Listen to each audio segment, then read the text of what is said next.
고린도후서 4장 7절에서 12절까지입니다. 우리가 이 보배를 질그릇에 가졌으니 이는 능력이 심히 큰 것이 하나님께 있고 우리에게 있지 아니함을 알게 하려 함이라. 우리가 사방으로 우겨쌈을 당하여도 쌓이지 아니하며 답답한 일을 당하여도 낙심하지 아니하며 핍박을 받아도 버림받지 아니하며 거꾸로 트림을 당하여도 망하지 아니하고 우리가 항상 예수 죽인 것을 몸에 짊어짐은 예수의 생명도 우리 몸에 나타나게 하려 함이라. 우리 산 자가 항상 예수를 위하여 죽음에 넘기움은 예수의 생명이 또한 우리 죽을 육체에 나타나게 하려 함이니라. 그런즉 사망은 우리 안에서 역사하고 생명은 너희 안에서 하느니라. 우리를 위한 하나님의 말씀입니다. 지난 월요일과 화요일 이틀에 걸쳐서 중북부 지역 연합감리교회 목회자들이 모여서 목회의 컴퓨터를 활용하는 법에 대해서 집중적인 교육을 받았습니다. 거기서 조금은 컴퓨터하고는 전혀 상관이 없는 생뚱맞은 소리를 들었습니다. 남자들이 오래 살려면, 남자분들 잘 들으세요, 남자들이 오래 살려면 결혼해야 한다는 것입니다. 그리고 남자가 먼저 죽어야 한다는 것입니다.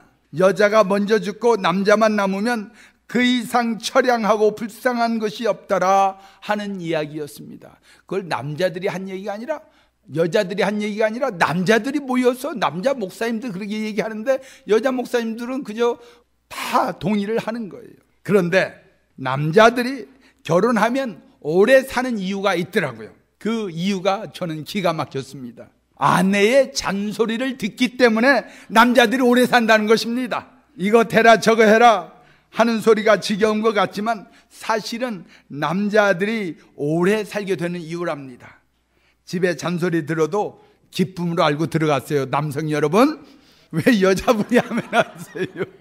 여러분 다 아는 이야기 있죠. 우리 살고 있는 이 중북부에는 바닷고기가 나지 않습니다. 그래서 횟감을 쓸 생선을 싱싱하게 서부나 동부에서 이곳 중북부까지 가져오려면 그 어항 속에 가재 한 마리를 넣습니다. 그러면 생선들이 가재를 피해서 죽어라고 도망치는 바람에 신선도가 유지되고 싱싱하답니다. 남편 되시는 여러분, 아내들의 잔소리가 죽으라고 싫어서 열심히 하라는 대로 하면 오래 살 줄 믿습니다.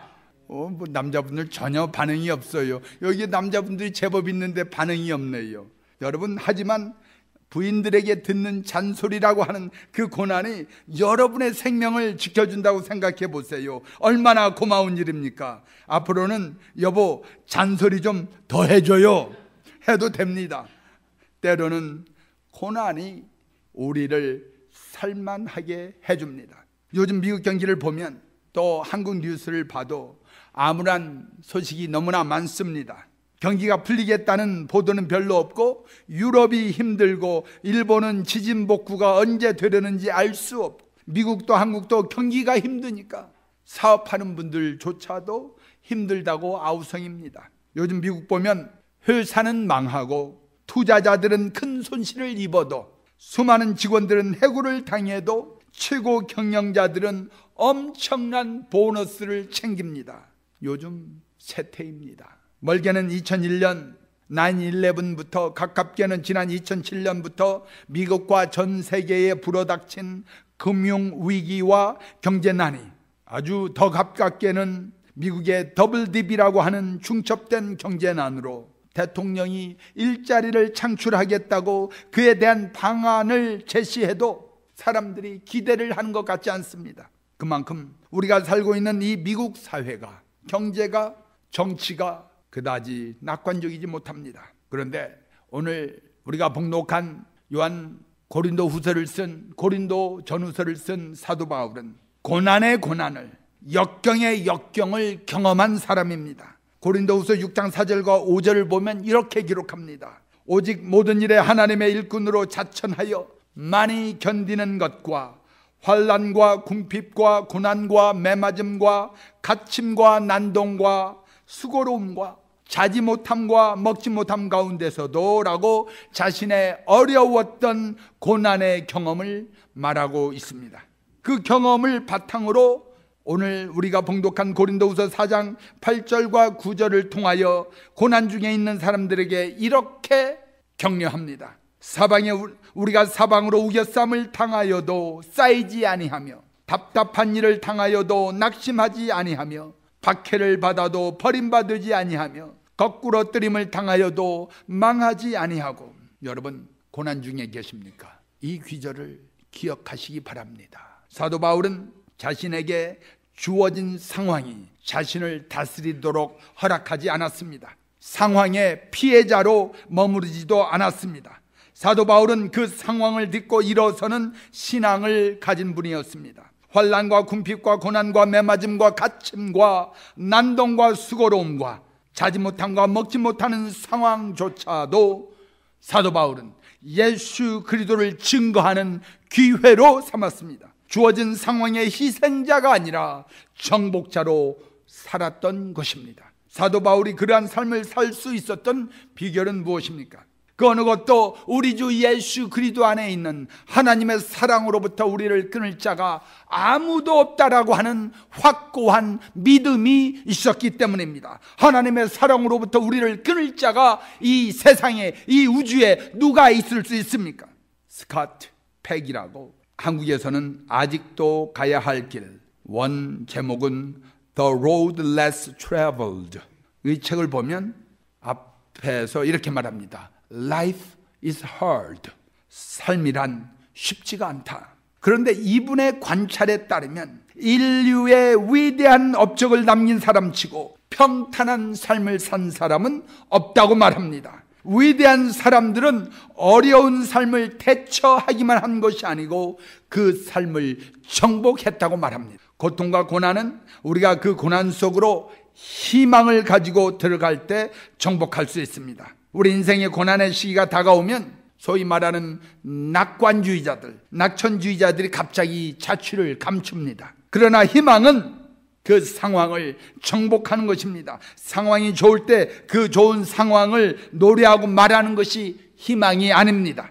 희망은 모든 사람들이 살기 힘들다고 절망하고 그 절망이 큰 소리칠 때, 모든 사람이 이젠 죽었다고 포기할 때, 아니요, 아직도 하나님은 살아계시고 그 하나님이 죽은 자 가운데서 우리 주 예수 그리스도를 살리신 것처럼 우리를 다시금 세우실 거라고 담대하게 그 어둠과 절망에 맞서서 외치는 것이 바로 희망입니다. 경제학자들은 요즘을 1930년 대공황 이래로 가장 심각한 난국이라고 말합니다. 이런 상황에서 희망이란 철없는 사람들의 철없는 노랫소리처럼 들릴 수도 있겠습니다. 그런데요, 우리가 희망을 잘 봐야 합니다. 희망은요, 어떤 증거 위에 세워진 것이 희망이 아닙니다. 그래서 어떤 증거 위에서 세워진 것이 희망이라고 한다면 보이지 않으면 무너지고 사라져야 할 것입니다. 그러나 희망은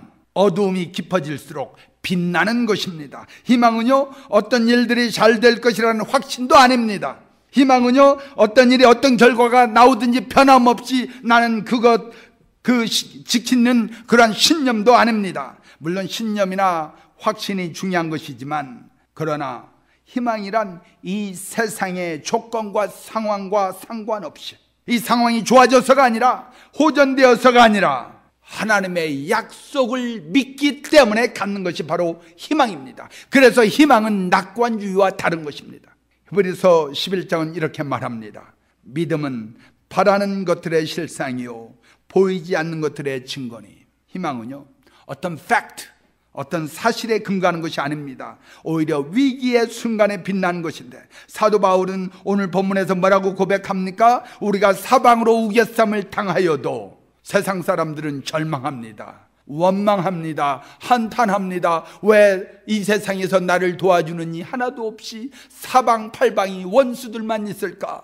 그러나 사도 바울은 우겨쌈을 당하여도 쌓이지 아니하며 라고 고백합니다. 답답한 일을 당하여도 낙심하지 아니하며 말합니다. 박해를 받아도 버림받지 않았다고 고백합니다. 거꾸로 엎드림을 당하여도 망하지 않는다고 고백하는 것입니다. 바로 희망을 가지고 고난 속으로 들어가는, 상황을 정복하는, 사도 바울의 고백이 바로 그것입니다. 1942년 유럽에서 세계 제2차 대전이 일어나지 않았습니까? 모든 사람들이 공포와 불안에 떨고 있었습니다. 그때 뉴욕 리버사이드 교회의 담임 목사였던 해리 퍼스틱 목사님은 이런 제목으로 설교를 했습니다. A great time to be alive. A great time to be alive. 위대한 시대가 열리고 있다. 설교 제목이 말해주듯이 퍼스틱 목사님은 세계대전으로 불안에 휩싸인 사람들에게 재난과 고통, 혼돈과 흑암이라고 흑암이 결코 우리에게 좌절을 주는 마지막이 아니라 위대한 시대가 열리는 징조이며 새롭게 시작할 수 있는 놀라운 계기가 될 것이라고 예언하고 증거했던 것입니다. 저는 이렇게 생각합니다. 오늘날 우리에게 주는 고난과 고통과 이 혼란이 우리에게 새로운 시대를 하나님께서는 예비하는 아픔이요 진통이라고 저는 확신합니다. 사도 바울의 삶이 쉽지 않았다는 것은 누구보다도 우리가 잘 압니다. 사도 바울의 고백이 그렇습니다. 뿐만 아니라 사도 바울이 어떻게 고백을 했는지도 우리는 잘 압니다. 사도 바울은 어떤 상황에서든지 하나님께 영광을 돌릴 줄 아는 사람이었습니다. 좋을 때나 나쁠 때나 부할 때나 가난할 때나 사도 바울은 하나님께 영광을 돌렸습니다. 그래서 우리가 이 보배를 질그릇에 가졌으니 이는 심히 큰 능력은 하나님께 있고 우리에게 있지 아니함을 알게 하려 함이라. 영광의 자리에 오를 때, 영광의 순간에 우리는 얼마나 하나님을 잃어버릴 때가 많습니까? 그런데 사도 바울은 고난 중에서만 하나님을 찾은 것이 아니라 영광의 순간에도 모든 능력이 하나님께 있다고 고백했던 것입니다. 오늘날 우리 가운데 적지 않은 사람이 행복을 누리지 못하고 불행한 삶을 사는 것은 우리가 하나님의 영광보다는 나의 영광을, 나의 행복을, 나의 성공을 추구하고 살기 때문입니다. 수식적 차원의 관계는 없고 하나님과의 나의 관계는 없고 수평적 관계와 삶을 추구하기 때문입니다. 이 세상에서 진정으로 행복한 사람은 자신의 삶에 위대한 목적이 있음을 깨닫는 사람입니다. 그리고 그 사명을 가지고 그 사명을 감당하려고 이 땅에 보내심을 받은 존재임을 깨닫고 그러한 삶을 사는 사람들입니다. 다시 말하면 저와 여러분은요, 하늘나라에서 이 땅으로 파송받은 선교사들이에요. 이 땅에 하나님의 일을 하라고, 하나님께 주신 사명을 감당하라고 보내심을 받은 거룩한 존재들이다 이 말입니다. 할러데인 호텔의 창업자인 캐먼스 윌슨은 미국의 제재소에 목재를 만드는 제재소의 직원이었습니다. 어느 날 아침 그가 출근했는데 책상 위에 핑크 리본이 있었습니다. 핑크 리본이라는 것은 미국 사람들이 옛날에 해고 통지서를 그렇게 핑크색에다 놓아서 핑크 리본이라고 합니다. 아무런 설명도 없이 황당하게 해고된 그는 화가 치밀어 올랐습니다. 자신을 해고시킨 직장 상사에 대한 복수심이 끌어올랐습니다. 그는 여러 달 동안 절망에 빠져 방황하면서 모든 것을 잊으려 했지만 잊을 수가 없습니다. 가진 돈을 다 쓰고 집으로 돌아온 그가 아내에게 말합니다. 여보, 나는 이제까지 모든 노력을 다해서 취직도 해보려 하고 이것저것 해보려 했지만 되는 일이 없었어. 언제까지 이렇게 비참하게 살 수도 없고 이제는 자살이라도 하고 싶은 심정이야. 그러자 아내는 남편의 손을 꼭 잡으며 이렇게 말했대요. 여보, 당신이 취직이 안 되면 당신이 회사를 차리면 되잖아요. 당신이 회사를 하나 차려요. 그러더래요. 이 한마디가 그에게 큰 감동으로 다가왔습니다. 그는 하나님의 능력을 기대하기로 결심했습니다. 며칠 동안 아내와 함께 기도하던 중에 자기를 해고시킨 상사에 대한 미움과 분노가 사라지면서 대신 머릿속에 새로운 일에 대한 희망이 떠올랐습니다. 희망을 갖게 되자 용기도 생겼어요. 자기 집을 담보로 융자를 얻어서 조그만 건축업을 시작했습니다. 그런데 사업을 시작했지만 그를 도와줄 어떤 사람도 없었어요. 아침 저녁으로 기도로 매달릴 수밖에 없었습니다. 하나님, 어떻게 해야 사업을 일으킬 수 있겠습니까? 그런데 기도하던 중에 소원을 갖게 되었습니다. 이 도시 저 도시를 여행할 때 제일 안타까웠던 점은 마음에 드는 호텔이 없었던 것입니다. 시설이 좋은 곳은 너무 비쌌고 가격이 적당하면 분위기가 좋지 않았습니다. 하나님, 저는 최상의 서비스와 청결한 시설, 적절한 가격을 제공할 수 있는 그런 호텔을 짓고 싶습니다. 그렇게 기도하고는 일을 시작했는데 호텔을 세우기 시작해서 마침내 세계적인 체인망을 지닌 홀리데이 인 호텔의 주인이 되었습니다. 캐먼스 윌슨은 자신의 고난에 대처하기만 한 것이 아니라 그 고난을 정복했던 사람입니다. 캐먼스 윌슨은 그 고난 속으로 희망을 들고 들어간 사람입니다. 희망은 우리가 상실을 통해서 발견할 때가 너무나 많습니다. 우리가 무언가를 잃었을 때 오히려 우리는 그 상실을 통해서 더 큰 그림을 볼 수 있습니다. 마치 예수님의 십자가를 통하여 우리가 희망을 보는 것과 마찬가지입니다. 앞에서 말씀드렸지만 희망은 이 세상의 어떤 조건 위에 근거한 것이 아닙니다. 오로지 주님의 보혈과 의로우심 위에 존재하는 것이 희망입니다.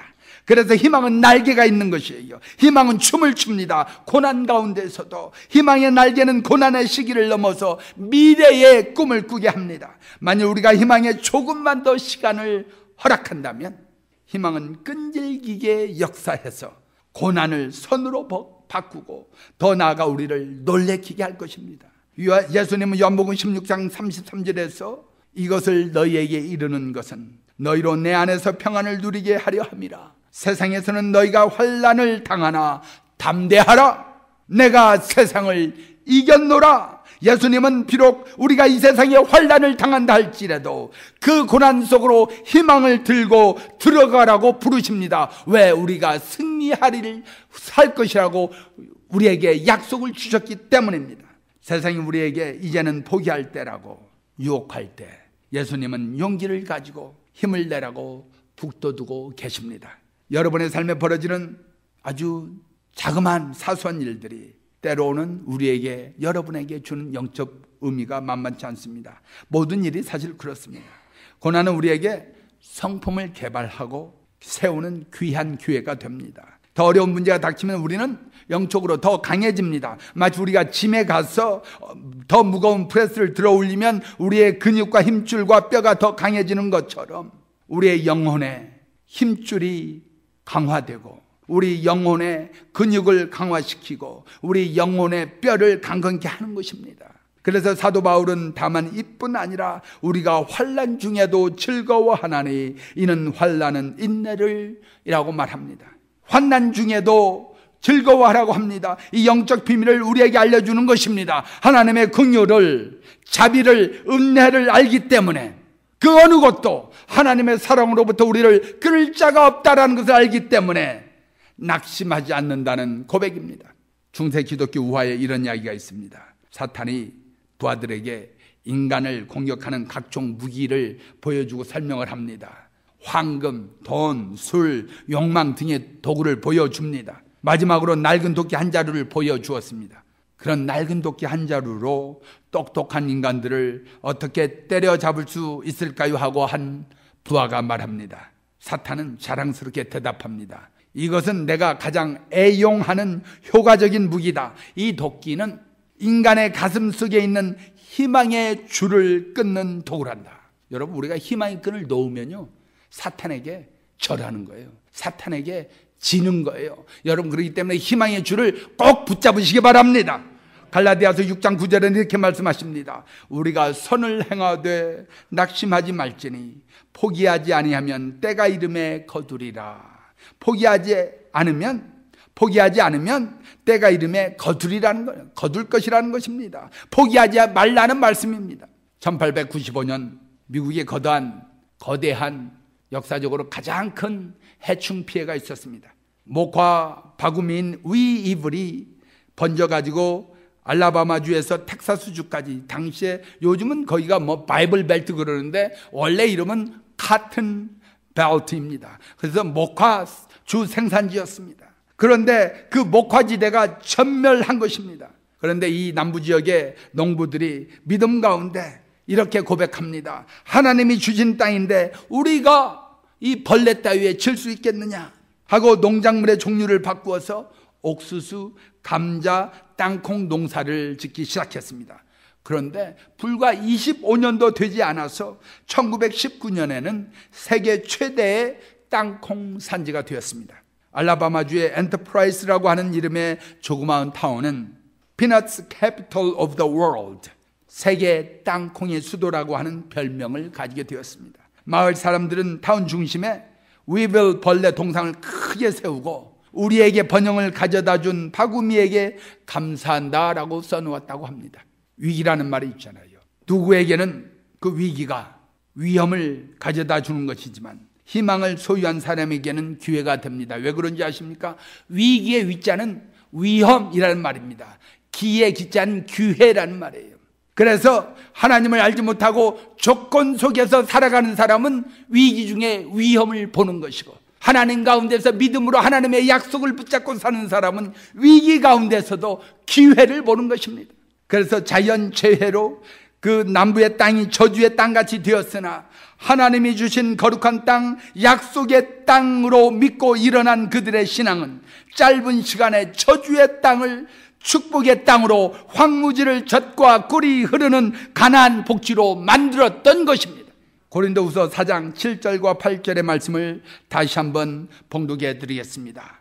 우리가 이 보배를 질그릇에 가졌으니 이는 심히 큰 능력은 하나님께 있고 우리에게 있지 아니함을 알게 하려 함이라. 우리가 사방으로 우겨쌈을 당하여도 쌓이지 아니하며 답답한 일을 당하여도 낙심하지 아니하며 박해를 받아도 버림받지 아니하며 거꾸러뜨림을 당하여도 망하지 아니하고 우리가 항상 예수의 죽음을 몸에 짊어지면 예수의 생명이 또한 우리 몸에 나타나게 하려 함이라. 고난을 통하여 우리가 예수님의 성품을 담고 하나님께서 우리의 성품을 개발하실 뿐만 아니라 고난은 우리에게 예수님의 생명이 우리의 몸까지 드러나고 나타나게 하는 것입니다. 우리는 고난에 죽지 않습니다. 우리는 무릎 꿇지 않습니다. 낙심하지 않습니다. 망하지도 않습니다. 우리는 승리하게 되어 있습니다.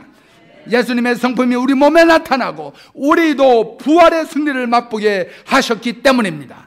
그리스도의 성품을 가지고 고난 속으로 희망을 가지고 도전하는 여러분, 승리하시는 여러분 되시기를 우리 주 예수 그리스도의 이름으로 축원합니다. 할렐루야.